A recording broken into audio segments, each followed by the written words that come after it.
Now, another town this week joined the list of shame, where sex gangs have roamed seemingly unchecked to prey on girls as young as 11, raping, drugging, beating, trafficking, and potentially even murdering them in the process. What's happened in Telford could be the worst case of a paedophile gang involved in widespread child abuse the country has ever seen. But as I read the names of those convicted, something struck me. In Telford, they included Azir Ali Mahmood, Mubarak Ali and Adel Ali. In a similar case in Rotherham, Razwan Razag, Adil Hussein and Zafran Ramzan were among the guilty. To Rochdale now, Mohammed Amin, Abdul Aziz and Mohammed Sajid, among others, were convicted. And now to Oxford, where it was Anjam Dogar, Kamir Jamil and Zishan Ahmed ending up behind bars. Now, a very broad reckoning of the guilty shows around 80% are men of Pakistani and Bangladeshi origin. Well, a couple of observations then. Why do they appear to view white girls as objects to be traded and even disposed of? And what is their community doing about it?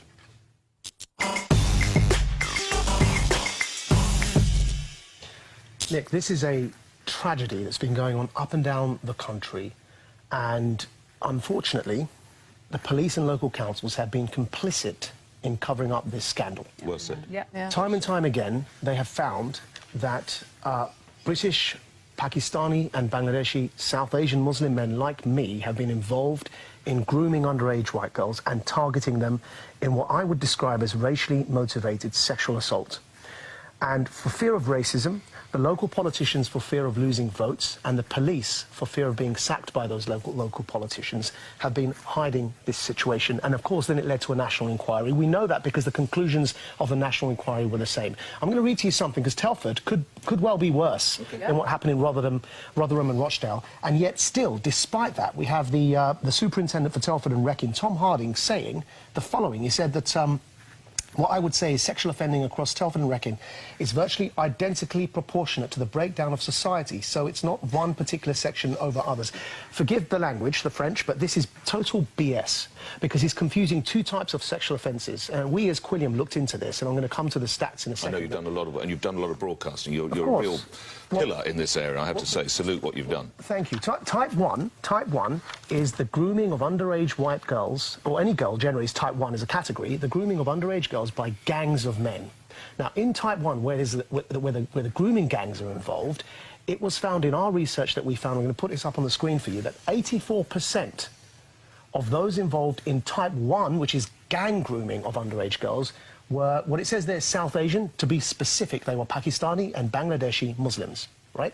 Type 2, which is, I hate to use the phrase, ordinary paedophilia, what we normally understand by the word paedophilia, is representative of wider society. So one statistic found it was about 87% in type 2, which was paedophiles, 87% were white. Another found 100% were white. But of course, that's not surprising because the vast majority of the country is white. What's interesting is the disproportionate figure of 84% hailing from my background. Why that's interesting is because roughly only 2% of the country are Pakistani and Bangladeshi Muslim men who are responsible for 84% of collective grooming of underage white girls. You'll respect that. I must get other people involved. A fantastic body of work. Carol, I saw you nodding as I was going through the list. You know what particularly sickens me on this is that, you know, in all of these places that you've mentioned, the police, the social workers, the care workers all knew what was going on. They couldn't pretend that they didn't. This has been going on since the 90s.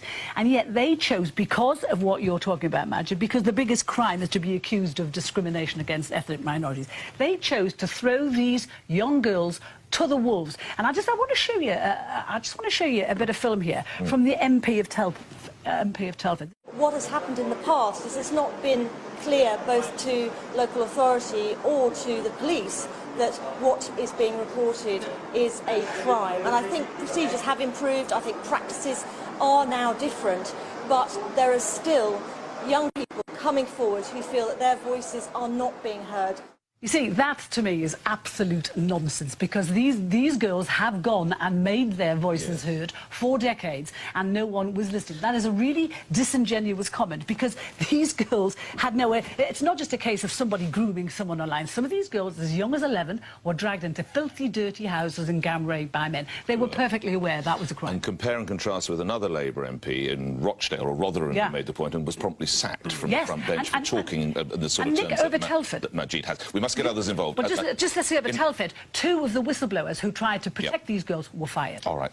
So Lucy Allen, the MP we just heard from, she has called for a public inquiry, and it seems that there will now be one. And it's important to say she has been calling for an inquiry since 2016. So but there has been one. Before we were all talking about this, she was talking about the true scale of the abuse in Telford. But there's been let's just hear from Afua. Yeah, on you go. So I think anybody with any decency is absolutely appalled and horrified by these, and anybody who cares about children being safe has to speak out about this and say something is going wrong where we see these patterns replicated up and down the country. And I agree with everything that Maajid has said.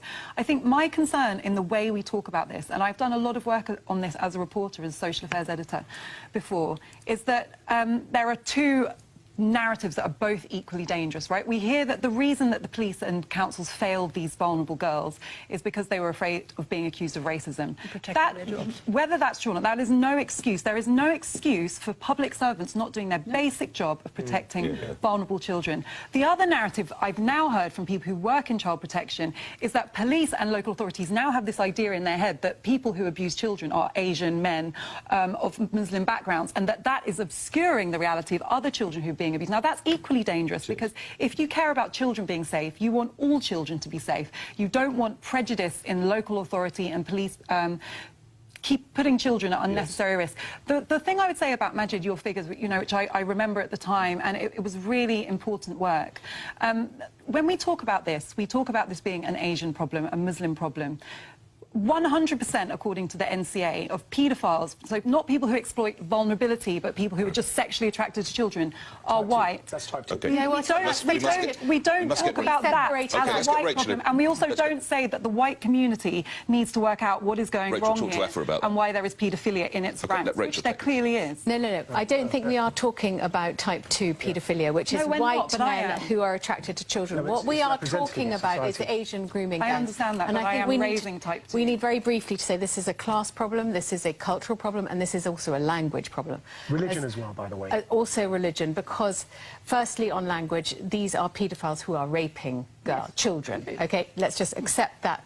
These are not women, these are not girls in relationships with their abusers. And this some is of rape. the language around child prostitution they is mustn't very damaging, because there's no such thing as they child mustn't prostitution. They mustn't call the girl victims prostitutes. They are rape victims of rape their children. And they were dismissed in this case. Culturally, we have to understand why this goes on in this country. But finally, we haven't talked about class, and the reason why the authorities turned a blind eye and threw these girls under a bus or to the wolves was because they were, as it were, in an underclass. They thought these girls are out of education, they've been failed by social services. Honestly, if these were middle-class girls at boarding school, do you honestly think these children would not have been taken proper care of by the boarding school, by the authorities? What I find astonishing is that even after all of Rotherham, Rochdale, Oxford, no prosecutions, no one there have been prosecutions. There have been prosecutions. How many? There have been dozens of prosecutions, but not enough. Can we hear why this happens? Why yes, let's go. And also, Maajid, why, and if just come to the final point of my introduction, decent Muslims like yourself, you're being tarred by the brush, even worse than anyone else. What is to be done, Maajid? Oh, because it's men like me that get stereotyped as being rapists, and that's happening across Europe. But unfortunately, it's happening because across Europe, not just in Britain, there's a disproportionate rate of offending by either Muslim migrants or Muslims born and raised in Europe against white girls. And there are class reasons to it. There are patriarchal reasons to it. Why it happens in Muslim majority nations is largely due to the social conservative attitudes in society and their patriarchal and misogynist attitudes towards women, and also cultural elements kick in. Now, for example, fundamentalist interpretations of Islam believe that as long as you have consent of the father, there's no underage, there's no pre-puberty, there's no limit on marrying a girl. They refer to the Prophet having married a 9 or 11-year-old, depending on the age of reference. Right. These attitudes must be challenged and they must be addressed.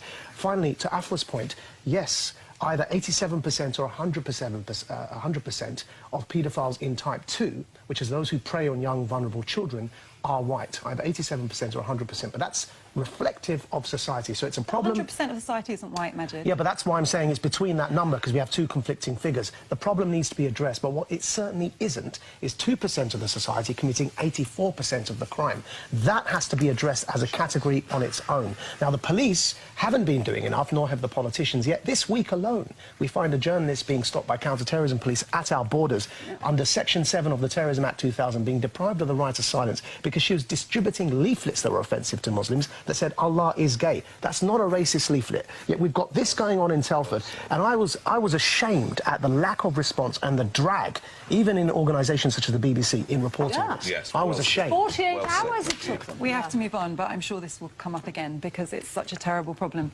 There's light...